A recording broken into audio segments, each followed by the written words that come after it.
itu ya, sebenarnya itu seperti tadi ya dokter Chin bilang, itu tuh dia nih bisa jadi saya suka melihatnya seperti gini. Ada di dalam satu keluarga itu ada yang berpuasa banget biasanya, ada yang tertindas. Itu kalau nggak sehat ya, ada yang tertindas. Paling kasihan adalah kalau dia ada gangguan jiwa. Kayaknya dia ngerjain apa juga jadi salah gitu.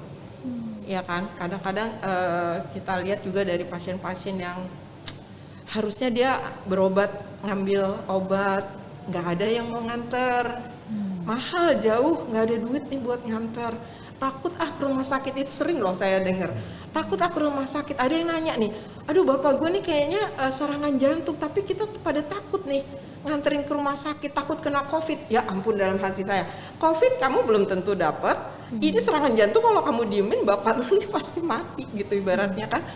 Jadi ada loh pemikiran sampai kayak gitu yang sampai saya tuh pusing gitu. Ini gimana sih kok orang jadi apa ya, ketakutannya tuh udah nggak rasional menurut saya. Sampai ini ada orang yang sudah mau meninggal, jelas-jelas kasusnya buruk. Makanya tadi saya bilang tidak hanya ketahanan mental ya, tapi fisiknya juga. Masih takut gitu bawa gitu, bukannya cepet-cepet dibawa. Apalagi kalau cuma tanda petik gangguan jiwa yang lagi tenang. Toh dia lagi tenang, buat apa?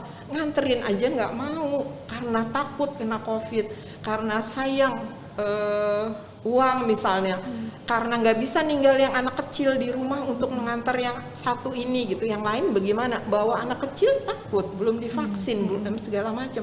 Jadi sebenarnya itu jadi pasti pusing banget lah ya. Itu banyak pasien kita yang kambuh-kambuh gitu kan karena nggak diantar ya, bener nggak ya dokter Widya ya? Karena ya itu. Nah mungkin sebenarnya untuk pasien yang dengan gangguan jiwa itu sebenarnya mereka nggak minta banyak kok. Yang penting obatnya dapat, diantar ke klinik aja udah oke. Itu sudah merupakan support gitu. Nah nanti kalau di rumah ya tentunya ya tolong agak-agak dimaklumi gitu ya kalau misalnya dia diem atau dia kurang berpartisipasi. Tapi kan tentunya juga tidak didiamkan. Ada juga yang kayak gitu loh, udah diemin aja, yang penting dia diem, nggak ganggu yang lain, terus dibiarin di kamar, tidak berinteraksi. Padahal kebutuhan manusia itu berinteraksi dengan orang gitu, companionship-nya itu kan juga perlu ya, kebersamaan di dalam keluarga itu. Habis sama siapa lagi kalau bukan di keluarga. Yang kita miliki saat ini adalah keluarga gitu. Betul, apalagi di tengah-tengah keluarga yang mungkin memang sejak awal menstigma anggota keluarganya mengalami gangguan jiwa, tentu akan semakin terisolasi secara emosional ya dok ya. Iya. Kalau semua berkumpul kesannya ramai tapi nggak ada yang mengajak berinteraksi, juga menjadi suatu pencetus kekambuhan ya ternyata Prof. Dok. Baik. Ini mau menambahkan sedikit mengenai Silakan, Prof. Haryani. Ini menarik banget ya, kalau misalnya anaknya itu ternyata mengalami gangguan perkembangan misalnya. Nah, itu adalah stresor yang tersendiri lagi buat orang tua. Mungkin orang tuanya sendiri secara personal nggak ada masalah sih sebenarnya ya. Tetapi kalau anaknya mengalami gangguan perkembangan, anaknya misalnya deh gangguan spektrum autisme yang kemudian jadi aktif, kagak ngerti, kagak boleh keluar, yang tadinya mungkin siang-siang dia diajak pergi ke daycare atau pergi ikut terapi dan sebagainya. Jadi kan ibu dan mungkin ayahnya terbebas sebentar gitu loh. Bisa jadinya. istirahat ya Prof ya. Tapi sekarang upek-upekan di rumah, anak itu aktif, ngegerata. Nah itu juga merupakan stresor sendiri sih. Dan itu jadi mungkin orang tuanya nggak ada masalah tadi yang seperti dokter Haryani katakan, nggak ada problem, finansialnya fine, kemudian terus suami istri semua baik-baik tapi karena anaknya jadi di rumah terus bisa memicu masalah tersendiri buat orang tuanya mungkin bisa jadi berantem kali. Belum kalau denial. Betul, belum kalau denial. Orang tuanya bisa kali ayahnya nyalain ibunya, kenapa nggak selalu ngurusin makan aja sekarang, makanan pagi siang malam, tapi ini anak bisa nggak sih dibikin diem, aku nih harus WFH nih, harus kerja nih, kamu bisa bikin diem nggak anaknya, sementara istrinya membikin diem anaknya teriak-teriak terus, jadi istrinya juga stunning, ibunya stunning, jadi marah-marah sama anaknya. Akhirnya yang nggak ada konflik bisa memicu konflik juga nih dokter Widya. Jadi itu menarik banget ya sebenarnya ya. Jadinya sebenarnya semuanya jadi ya tadi bisa tektok semua sebenarnya. Nah itu adalah sebenarnya problemnya. Saya lihat nih di masa pandemi ini dinamika keluarga itu menjadi rentan nih. Yang tidak ada masalah bisa jadi ada masalah, apalagi yang udah ada masalah pasti menjadi lebih bermasalah. Baik, Gitu Prof. sih. Jadi makin kompleks ya, Prof ya, Betul. problematikanya. Baik. Nah, tadi Prof juga menyampaikan menarik sekali bahwa anak-anak nih sekarang anak remaja terutama kan yang tadinya punya kesempatan untuk berinteraksi sosial, baik yang memiliki kebutuhan khusus seperti tadi ataupun yang memang terbiasa sehari-hari sekolah. Tadinya bisa gitu keluar, jalan-jalan, ketemu teman. Ternyata sekarang harus diam di rumah gitu ya, atau memang lagi terkena COVID sehingga membuat harus isoman dan lain-lain. Itu problem lagi loh kalau ada Betul, apalagi kalau anak dan remaja. Yang isoman itu kadang-kadang jadi susah ya karena menghabiskan satu ruangan tersendiri Betul. gitu ya. Itu tambah-tambah lagi tuh. Iya, itu Betul. masalah lain lagi, betul. Betul sekali. Jadi anak-anak selain itu kan anak dan remaja jadinya banyak begitu menghabiskan waktu di rumah, dan saat ini memang ada metode yang digunakan ya, terutama dalam pihak sekolah menggunakan sekolah daring gitu dengan gadget, sehingga tadi seperti concern Dokter Heriani juga anak-anak jadi terpaku gitu pegang gadget, entah memang sekolah atau yang melakukan hal yang lain.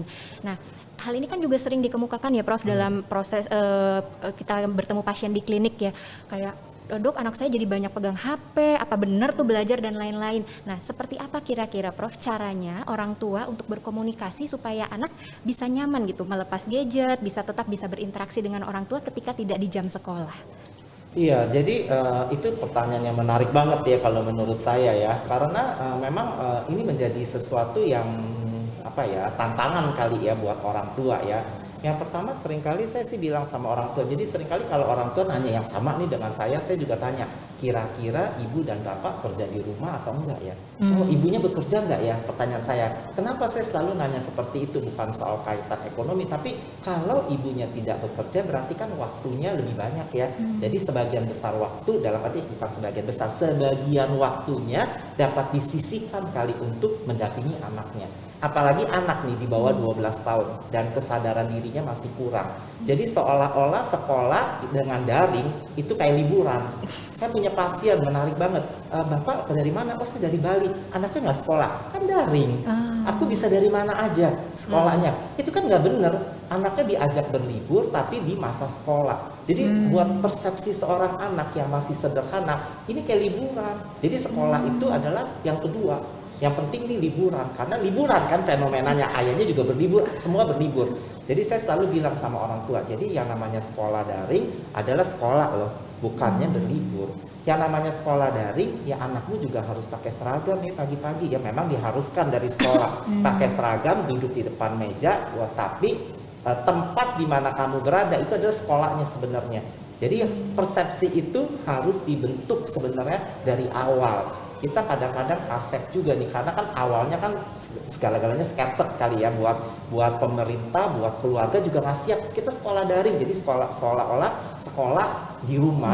Seolah-olah jadi sekolahnya libur gitu loh, tapi sekolah gitu. Nah, jadi saya selalu bilang sama orang tua, yang namanya sekolah daring adalah anakmu mesti bangun sesuai dengan jadwalnya, lalu duduk di depan layar, lalu ikut sekolahnya. Nah, tapi nggak bisa dok katanya, apalagi anak berkebutuhan khusus. Betul. Mau nggak mau, jadi saya bilang sama orang tuanya, kamu harus shadowing, jadi harus mendampingi anak kamu. Jadi kalau misalnya lagi belajar di depan gadget, mungkin kamu berada setengah meter dari situ kalau kamu nggak mau tampil di layar buat orang tuanya. Jadi kamu bisa di belakangnya atau jauhan sedikit, tapi kamu bisa mengawasi dari waktu ke waktu anakmu itu join nggak sih sebenarnya. Jadi jangan dilepas seolah-olah anak itu udah bisa. Padahal dari awal sampai 1,5 tahun atau 20 bulan yang lalu nggak pernah seorang anak pun disiapkan untuk sekolah daring.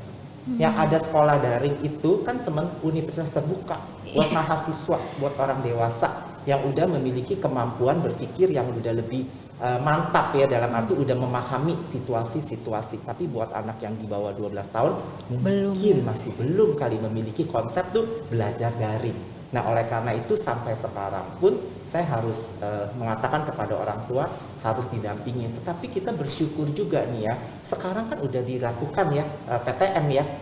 Mulai jadi dimulai. pertemuan tatap muka udah dimulai. Jadi walaupun sekolahnya masih hybrid, mungkin sebagian hari masuk, sebagian hari tidak, tapi at least anak udah diberi kesempatan kembali cara berpikirnya untuk ya kembali ke sekolah, harus mulai belajar. Nah, tapi kalau belajar di rumah nggak ada jalan lain, dia harus didampingi. Kalau anaknya remaja, mungkin bisa diajak ngomong kali sama orang tuanya, bahwa ya apa sih tujuannya kamu belajar, kalau kamu nggak belajar apa yang akan terjadi. Jadi mungkin bisa diajak dialog sehingga motivasi dirinya berkembang. Tentunya itu kita bicara pada anak-anak yang nggak ada masalah, dalam arti nggak ada masalah dalam kaitan dengan kesehatan jiwanya.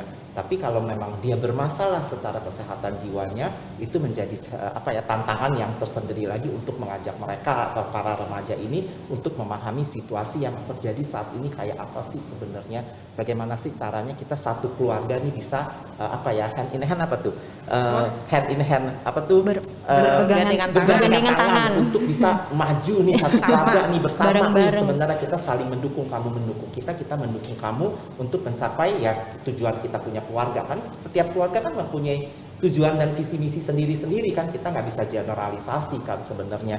Walaupun pasti secara general semua orang tua mau anaknya sukses, tapi seberapa sukses kan mempunyai perbedaan-perbedaan prinsip. Nah, saya rasa itu yang paling penting kali ya Dokter Widya ya. Baik.